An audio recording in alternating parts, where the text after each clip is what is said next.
greatest pieces of health advice I've realised is that interconnectivity between your physical health and your mental well-being. I've never shared this publicly before, but more than 10 years ago, I was diagnosed with rheumatoid arthritis.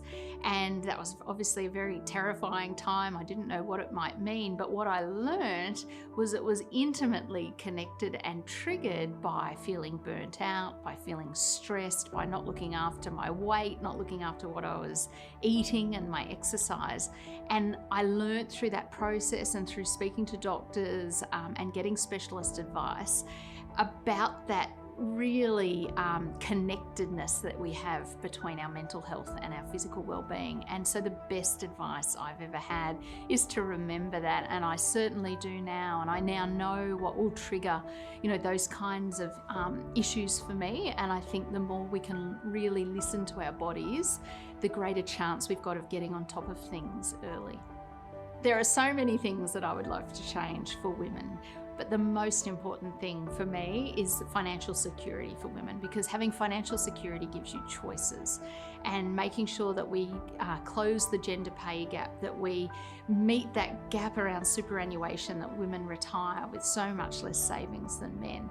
All of that brings choices, and when you've got financial security, you've got choices to leave an environment that might not be safe for you. You've got choices to get educated.